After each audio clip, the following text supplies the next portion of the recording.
아파트 가격 폭락했다고 분양 안 됐다고 건설사 부도난다고 KF 대출 엉망이라고 저축은행인가 망할 수도 있다고 이게 다 뭔 일이죠?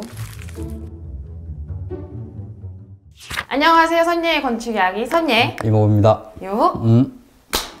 되게 오랜만인 것 같은데요. 오랜만이야. 이거 뭐 요새 건설시장, 건축시장 안 좋다고 난리잖아요. 이게 다 뭔 일이죠? 요즘 막 정신없이 막 바뀌고 있지. 장난 아니더라고요. 내가 부동산 전문가는 아닌데 내가 아는 선에서 설명을 좀 해줄게. 너는 지금 네 인생에서 몇 번 안 겪을 일을 겪고 있고 큰 변곡점 하나를 넘어왔거든. 그러니까 네가 질문한 그 내용은 좀 나눠서 봐야 돼. 시장을 좀 나눠서 볼 건데, 자, 우선 부동산 시장 크게 건축시장, 그 다음에 분양시장, 매매시장, 임대시장으로 나눠서 봐야 돼. 혹시 그럼 제가 말한 이 사건들이 다 이렇게 얽혀 있는 거예요? 다 얽혀 있는 거예요. 다 얽혀 있고 영향을 주기 마련이거든. 시장은 누구하고 누구의 거래로 이루어지지? 수요와 공급. 그치, 수요자와 공급자로 이루어져. 건축시장의 수요자는 시행사고 공급자는 건설사야. 그러면 분양시장에서는 분양된 사람과 당첨된 사람? 청약자와 분양자. 그러면 매매시장은 산 사람과 판 사람. 그치, 매수자와 매도자. 그러면 임대시장은 수요자가 임차인이고 공급자가 임대인인 거야. 그래서 이 시장들이 다 연결이 돼 있고 영향을 끼치게 마련이야. 앞쪽 시장이 뒤쪽 시장 영향을 주고 뒤쪽 시장이 또 앞쪽 시장을 연결을 주고. 근데 요 시장이 다가 아니고 또 부가적인 시장이 있는데 건설사하고 자재업체 전문 건설사의 시장이 또 있어. 그리고 분양시장에서 분양권을 사고 파는 시장. 이거 이제 전매시장이라고 하는데 이런 시장도 또 있어. 뉴스에서 본 건데 떴다방? 맞아. 그런데 이제 분양시장에 이런 과열을 막기 위해서 정부에서 취하는 정책이 분양가 상한제. 너무 높게 분양을 하지 마라. 분양권을 사고 팔지 말라라고 하는 전매 제한을 걸어. 그러면 매매시장에는 LTV, DTI, DSR 요걸로 뭘 하는가 하면 대출을 제한해. 그래서 금리가 대출을 많이 받을 수 있으면 아파트를 막 많이 살 거잖아. 그래서 이런 것들로 대출을 제한을 하고, 임대시장은 임대차 보호법으로 임대기간을 보장을 해주고 그 다음에 임대료를 제한을 하는 게 이제 정부에서 하는 역할이야. 근데 사실 이런 것들 다 막 가격이 올라가지 않게 도와주는 것들이잖아요. 되게 이전부터 해왔던 것들이고. 그치, 너는 20대 이후에 이런 뉴스만 들었을 거야. TV에서 맨날 나오는 그치, 게 이런 뉴스였어요. 계속 아파트가 가격들이 상승을 했기 때문에. 자, 한번 보자. 요게 지금 전국의 아파트 매매가, 매매 가격 지수 있거든? 한번 볼래? 계속 오르고 있는데요. 평균적으로 봤을 때. 그치. 그러니까 왜냐하면 아파트를 지을 수 있는 토지는 제한이 돼 있고 물가는 상승을 하고 경제는 성장을 해. 자, 이걸 보면 소유자 물가는 계속 오르고 있는데. 그치, 계속 오르고 있지. 자, 1인당 GDP도 오르는 다추세예요. 그치, 계속 몇 번 이렇게 떨어진 적도 있지만 전체적으로 상승을 하고 있어. 자, 다시 아파트 매매가 지수를 보자. 자, 2005년부터 2008년 3월까지 아파트 가격은 계속 오르기만 했네요. 오랬지. 근데 갑자기 팍 떨어져. 무슨 일이 있었을까? 그때 미국인가 금융위기가 있었다.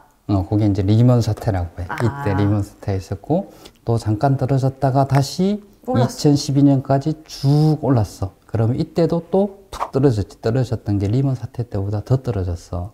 이때 뭐가 있었느냐 하면은 유럽 금융위기하고 저축은행 사태가 있었어. 자, 그리고 다시 2013년부터 한 15년, 16년까지는 좀 급격하게 오르다가 2016년부터 2019년까지는 완만하게 아파트 가격이 이렇게 올라가다가 2019년부터 다시 또 떨어졌어. 그럼 무슨 일이 있었죠? 이때 미국 대통령이 트럼프야. 미국 대통령이 트럼프인 거랑 무슨 상관이 있냐고? 네. 그때 2018년부터 해가지고 미중 무역 갈등이 막 발생을 했고 그걸로 맞아요. 인해서 우리나라 경제 성장률이 떨어졌지. 우리나라 경제 성장률 여기 보면은 2018, 19, 20년대 경제 성장률이 뚝 떨어졌잖아. 완전 그냥 플랫한데요? 그렇지. 자, 그리고 나서 다시 무슨 일이 있었어? 2019년부터 9월부터 22년 1월까지 아파트 가격이 하늘 모르고 쫙 올라갔어. 최근 이유가 뭐죠? 코로나? 코로나가 있었음에도 불구하고 이렇게 많이 올라갔어. 이유가 뭘까요? 이제 요거는 시간차를 좀 알아봐야 될 건데 분양이 가장 잘 되는 시기가 언제일까? 아파트 가격이 올라갈 때겠죠. 그치, 오를 때가 아니고 올라가는 상승기에 분양이 잘 돼. 그런데 저기 뭐 2015년, 16년도에 착공한 아파트들이 많지, 그지? 네. 근데 이 2015년, 16년도에 지었던 건물들이 실제 매매 시장에 나온 데까지 얼마나 걸릴까? 못해도 2년 이상 그치 보통 한 2년에 3년 정도 보여. 그러면은 15년, 16년 때 지었던 아파트들은 이때 2017년도하고 2019년도에 매매 임대 시장에 나왔어. 네네. 근데 이때 우리나라 경제가 어땠다고 했지? 안 좋았다. 그치. 아파트는 공급이 많이 된 상태에서 경제가 안 좋아지니까 아파트 가격이 떨어지고. 미분양이 나고. 그치. 그런 일들이 생기게 되는 거야. 오. 자, 그럼 좀 정리를 하면 거시적으로 보면 물가 상승, 그 다음에 경제가 성장을 하고 그러면 아파트 가격이 올라가. 네네. 이건 거시적으로 봤을 때 그럼 아파트 가격이 올라가는 시기에 분양이 잘 된다. 상절. 그러면 그때 아파트를 착공을 많이 하겠지. 네. 근데 분양 시기하고 준공 시기에는 2년에서 3년간의 기간 차이가 생겨. 네네. 그래서 이로 인해서 아파트가 과공급이 이루어져. 아, 그래서 나중에 뒤늦게 남아도는 그렇지. 거군요. 뒤늦게 공사할 시장 건물들은 계속 남게 되는 과공급이 생기게 돼요. 공급이 많아진 상태에서 경제 상황이 나빠지면 아무도 안 사가지고. 아파트 가격에 급락이 생기는 거야. 네. 자, 그래서 그러면 2020년도하고 21년도에 아파트 착공들이 많이 일어났지. 네, 많이 일어났네요. 자. 그러면 2, 3년 뒤에? 2, 3년 뒤에. 자, 이 아파트들이 22년, 23년에 공급이 많이 될 거야. 그런데 공급도 되기 전에 아파트 가격이 떨어졌어. 왜 그럴까? 금리. 금리가 영향을 미치는구나. 자, 요거 지금 그래프는 96년부터 해가지고 2003년 7월 달까지의 시설자금 대출의 금리야. 그래프 한번 볼래? 계속 떨어지는데요? 자, 보면 요즘 금리가 높다고 하는데 전체적으로 보면 그치. 높은 게 아니에요. 그러니까 상당히 낮은 수준인가. 네, 지금 네. 금리가 올랐음에도 불구하고 근데 와, 여기는 언제죠? 여기가 IMF. 와. 그리고 나면 이때가 리먼 사태 때야. 그래서 확 올랐다가 이렇게 그렇지. 되는구나. 자, 그런데 여기에 보면은 금리가 이제 쭉 떨어진 시기가 있지, 그지? 네. 요때가 어떤 시기냐 하면은 우리나라 금리는 미국 금리하고 상당히 연관성들이 많아. 네, 그래서 미국에서 금리를 올리면 우리도 따라서 올려야 되고, 내리면 우리도 내려야 되고. 요때가 어떤 시기냐면 2000년도 초에 닷컴 버블이 있었거든. 그래서 닷컴 버블로 미국 경제가 안 좋아지니까 금리를 인하해서 경제를 살리기 위해서 이때가 이제 닷컴 버블 이후에 기준금리 인하 시기고, 그리고 다시 이제 금리를 올려가다가 리먼 사태가 터진 거야. 리먼 사태가 또 터지고 나서 경제가 또 나빠지니까 약간 다독여줘야죠. 그치, 금리를 다시 인하를 시켜줬어. 자, 그리고 다시 금리를 올리던 와중에 무슨 일이 생겼느냐? 코로나가 터진 거야. 또 이제 해줘야 되는 근데 이제 기준금리가 어디까지? 거의 바닥까지 내려간 상태야. 더 내릴 수가 없는 수준까지 까지 이제 내려간 거예요. 거의 바닥까지. 자, 우리나라 아파트 가격을 알기 위해서는 전세 제도를 좀 알아야 되는데, 자, 우리나라만 가지고 있는 제도가 전세 제도인데, 이 전세 제도가 어떤 일을 하는가 하면은, 이렇게 금리가 많이 낮아진 상황에서 내가 은행에 예금을 하더라도 이자가 별로 안 들어와. 네. 그런데 아파트 가격은 계속 상승을 해. 그럼 아파트를 사던가 해야죠. 그치. 근데 내가 이걸 투자용으로 산다라고 하면 네. 전세를 낀 아파트를 사야 되겠지. 그죠. 그러면 매매가 대비 전세가가 높은 아파트들이 사기 좋은 아파트인 거야. 나 이거 들어봤는데 이거 갭 투자? 그치. 그래서 여기 이제 아파트 매매가 지수하고 전세가 지수 있는데, 전세가가 상당히 올라갔을 때 매매가 대비, 네네. 그러면 아파트를 구매한 사람 입장에서는 적은 돈으로 아파트를 사서 당연히 이제 은행 예금 금리보다 좋겠지. 왜냐하면 지금 계속 아파트가 상승을 하고 올라가니까. 있으니까 내가 적은 돈으로 사서 가격이 오르고 나서 팔면 그에 대한 이익이 커지는 거야. 갭 투자. 그렇지. 그게 이제 갭 투자라고 하는 거야. 그래서 이제 낮은 금리에 이런 수요에 또 뭐가 있어? 아파트 가격이 계속 오르잖아. 그러면은 지금 사지 못하면 집을 못 산다는 불안감이 이제 들기 시작을 해. 지금 사야 돼. 약간 그치. 이런. 근데 금리가 낮아. 그러니까 최대한 대출을 받아서 아파트를 사게 되는 거야. 이게 시장을 여기까지 밀어붙인 거야. 그럼 그게 계속 올라가게 하는 이유 중에 하나겠네요. 그치. 금리가 요번에 아파트 가격을 이렇게 밀어 올린 거에 가장 중요한 요인. 전체는 아니지만 중요한 중에 금리이고. 자, 금리가 낮을 때 이렇게 아파트 가격이 상승을 했다면, 금리가 올라가면 떨어져. 그치. 그래서 이제 아파트가 떨어지는 거야. 자, 그런데 20년하고 21년에 이렇게 착공 현장 호수가 많지, 그지? 네. 이게 언제 준공이 될까? 22년, 23년, 그치. 24년. 22년, 24년 사이에 매매 임대 시장으로 나오는 거야. 네네. 그런데도 불구하고 매매 가격이 이만큼 떨어진 거야. 그러니까 공급이 충분하게 이루어지지 않은 상태에서도 금리로 이걸 이렇게 올렸기 때문에 금리가 떨어지면서 아파트 매매 가격이 이제 폭락을 하게 된 거지. 자, 근데 하나 알아둘 게 뭐냐 하면은 지금까지 계속 얘기한 건 전국의 아파트 매매 지수야. 자, 지금 보는 건 서울. 추세는 비슷하긴 한데 그치. 뭔가 좀 다르지. 달라요. 얘는 광역시. 더 다른데요? 얘는 모양 너무 다른데. 자, 경제 상황에 따라서 변곡점의 위치는 다들 비슷하지만 올라가는 기울기하고 내려가는 기울기는 다 다른 거야. 왜 이러냐 하면은 부동산이라서. 얘들은 다 움직이지 못한 지역 기반으로 돼 있는 거야.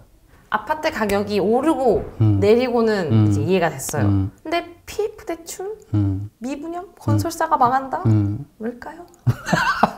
이건 왜 어렵다고 하는 거죠, 그들은? 자, 다시 한번. 아파트 가격이 오르는 시기는 분양이 잘 되는 시기야. 네네. 그래서 그때 많이 아파트들이 져. 근데 이런 아파트를 짓기 전에 뭘 준비를 해야 돼? 땅을 사야겠죠. 그렇지, 아파트를 땅을 사야 돼. 자, 그래서 지금 요 표를 보면은 여기 전체 PF 대출인데 토지 구매하고 허가를 받는 동안에는 브릿지 대출이라는 걸 해. 오. 보통 한 1년 정도야.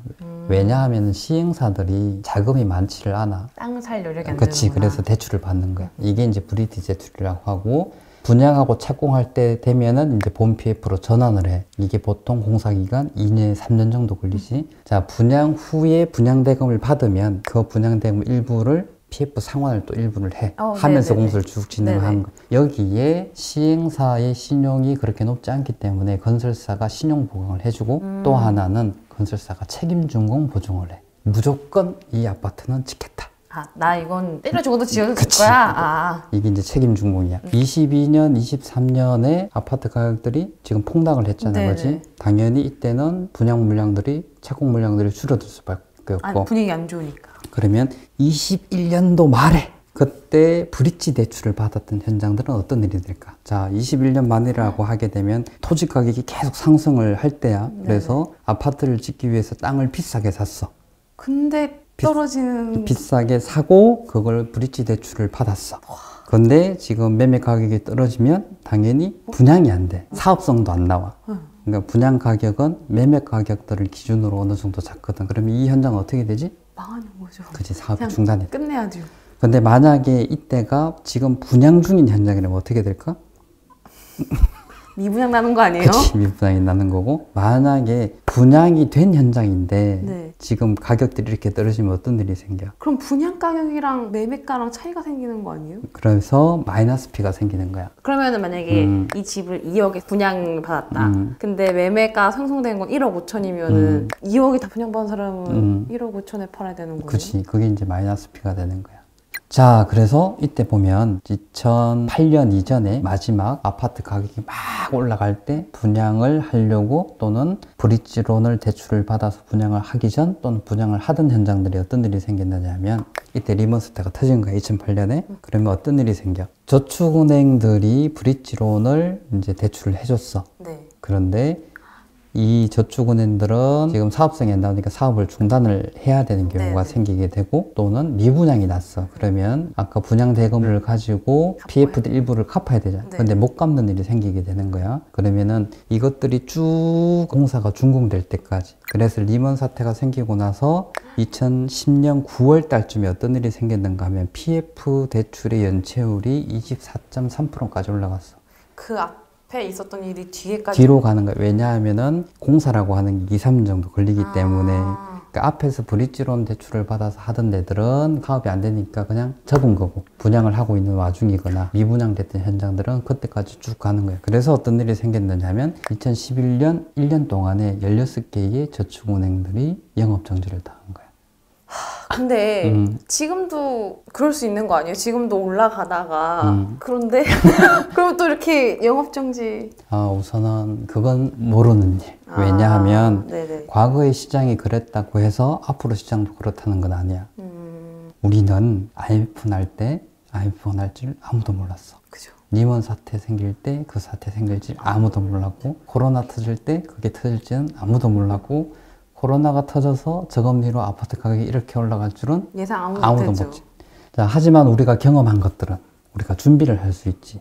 그 예로 올 초에 대우건설에서 430억을 주고 시공권을 포기한 일이 있었어.